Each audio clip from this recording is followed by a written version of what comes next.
Halo Sobat Desa, jumpa kembali dengan kami di sini.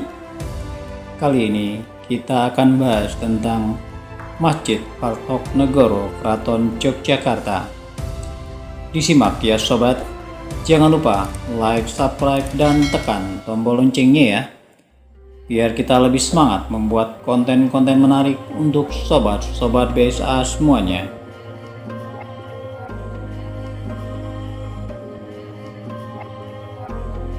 Keberadaan masjid menjadi salah satu pilar bagi berdirinya Kesultanan Yogyakarta.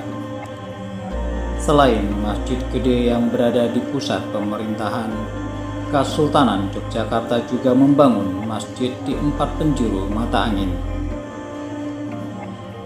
Keempat masjid ini disebut sebagai Masjid Patok Negoro.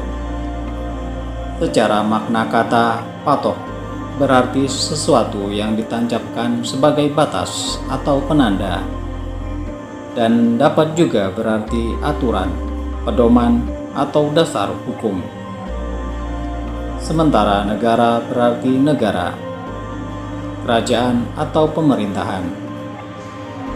Sehingga patok negara bisa diartikan juga sebagai batas wilayah negara atau pedoman bagi pemerintahan negara.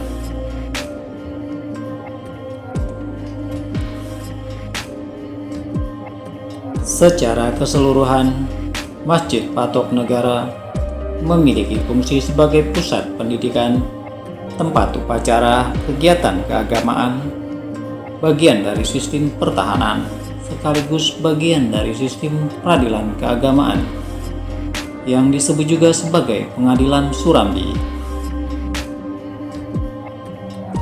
Pengadilan ini memutus hukum perkara pernikahan, perceraian, atau pembagian waris. Sementara untuk hukum yang lebih besar atau perdata, pidana, diputus di pengadilan keraton.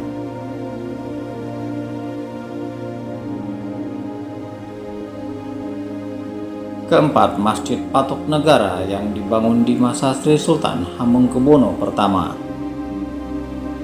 Masjid-masjid ini meliputi: pertama, Masjid Jami An-Nur di Milangi, Barat.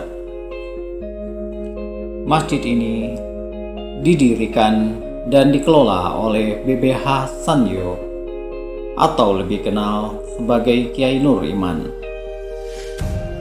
Beliau adalah saudara Sri Sultan Hamengkubuwono I, merupakan putra dari Raja Mataram, Susuhunan Amangkurat keempat. Masjid Melangi berdiri seiring dengan lahirnya daerah Melangi. Berkat hadiah tanah perdikan dari Sri Sultan Hamengkubuwono I kepada Kiai Nur Iman pada tahun 1758. Pada awal berdirinya, masjid ini memiliki 16 tiang utama dari kayu jati, terdiri dari 4 saka buru dan 12 saka penangkep. Namun seiring kebutuhan masyarakat sekitar, bangunan ini mengalami perubahan besar-besaran pada tahun 1985. Saat ini ada sekitar 9 pondok pesantren yang dipimpin oleh para kiai yang merupakan keturunan Kiai Nur Iman.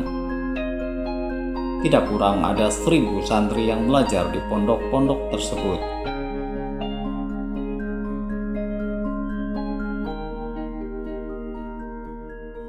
Kedua, Masjid Ploso Kuning, Utara. Menurut salah satu pengurus takmir, Masjid Ploso Kuning sebenarnya berdiri sebelum keraton dibangun.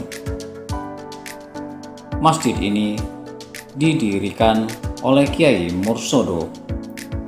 Beliau adalah anak dari Kiai Nur Iman Melangi. Posisinya kala itu berada di selatan bangunan yang sekarang. Dikisahkan sesaat setelah Sri Sultan Hamengkubuwono I membangun keraton dan masjid gede beliau memindahkan Masjid Pelosok Kuning dari posisi sebelumnya ke posisi yang sekarang. Arsitektur bangunan masjid juga mengalami perubahan, mengikuti bentuk dari masjid gede. Hal ini terlihat dari model atap tumpang dan mustaka di atasnya. Hanya saja jika masjid gede terdiri dari 3 tumpang, maka Masjid Pelosok Kuning ini hanya terdapat 2 tumpang, sama seperti pada Masjid Patok Negara lainnya. Di antara Masjid Patok Negara, Masjid Jami Sultani Pelosok Kuning termasuk yang terjaga keasliannya. Salah satu ciri yang paling menonjol adalah keberadaan kolam yang mengelilingi masjid. Di kolam ini, orang-orang membasuh kaki dan membersihkan diri sebelum memasuki masjid. Desain masjid dengan kolam tersebut adalah penyesuaian terhadap budaya masyarakat saat itu yang melakukan kegiatan sehari-hari tanpa mengenakan alas kaki.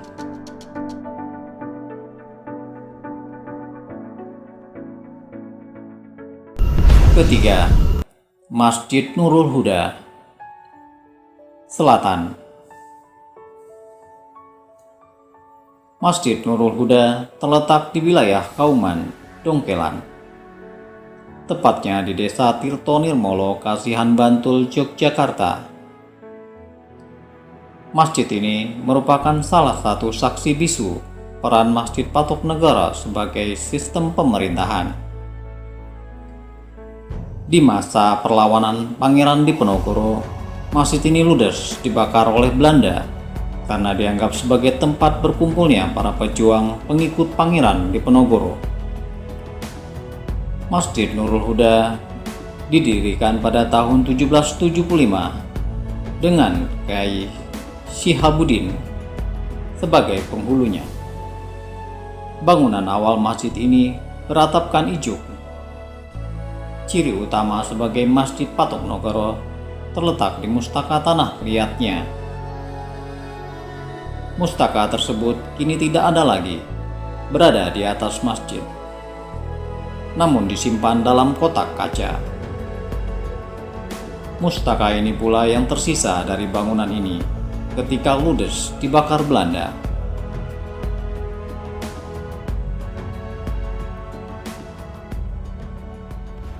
Keempat, Masjid Jami Ad-Darajat, Timur.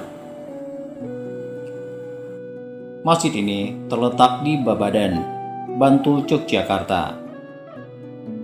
Dibangun pada tahun 1774 di atas tanah seluas 120 meter persegi. Masjid ini juga mengikuti arsitektur bangunan Masjid Patok Negara yang lain. Bangunan ruang utamanya menggunakan konstruksi tajuk dengan 4 sakoguru. Di sampingnya terdapat pawestren, ruang yang diperuntukkan khusus bagi jamaah wanita. Serambi masjid berbentuk limasan, serta dilengkapi juga dengan kolam sebagai tempat bersuci. Pada tahun 1943 terjadi peristiwa penggusuran oleh pemerintahan Jepang. Daerah Babadan masuk dalam wilayah perluasan Pangkalan Udara. Penduduk sekitar masjid berbondong-bondong menuju ke daerah Kentungan, yang disebut juga sebagai Babadan Baru. Bersamaan dengan ini, seluruh bangunan masjid turut dibawa serta. Baru pada tahun 1960 dibangun masjid kembali di lokasi lama. Pada tahun ini pula nama Masjid Ad-Darajat digunakan. Mustaka tanah liat yang menjadi ciri khas Masjid Patok Negara juga terdapat di sini. Meskipun pada tahun 2003 diganti dengan Mustaka Kuningan, mustaka asli masih disimpan dan dipelihara.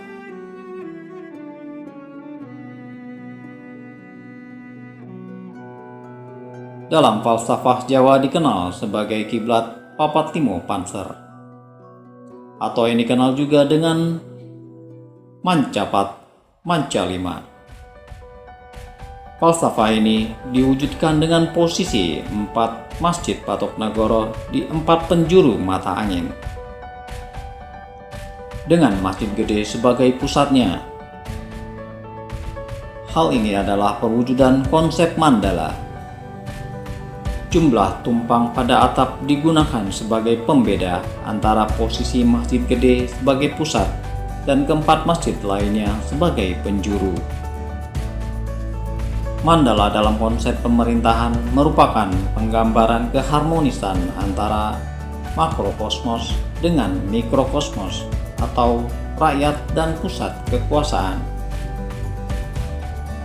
Dalam bahasa Jawa dikenal sebagai Manunggaling Kawula Gusti. Selain konsep mandala, terdapat juga konsep dunia waktu, yaitu penggolongan 4 dimensi ruang yang berpola 4 penjuru mata angin dengan satu pusat. Konsep ini merupakan penggambaran kesadaran diri manusia akan hubungan yang tidak terpisahkan antara dirinya dengan alam semesta. Makna terdalam dari konsep ini adalah apabila manusia mampu mengendalikan eksistensi ganda elemen kehidupan, maka akan tercapai kesempurnaan lingkaran mandala di dalam dirinya. Maka keberadaan Masjid Patok Negoro dengan Masjid Gede di tengahnya ini memberi peringatan kepada para penghuninya agar mengenali dirinya sendiri serta menyatu dengan alam semesta.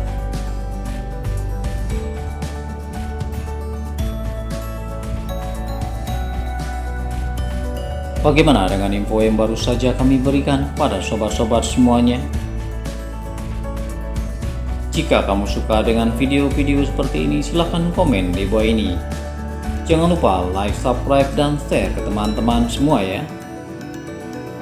Tonton juga video populer dan terbaru yang sudah kami sediakan untuk sobat-sobat semuanya. Terima kasih Sobat Besa, sampai ketemu lagi ya.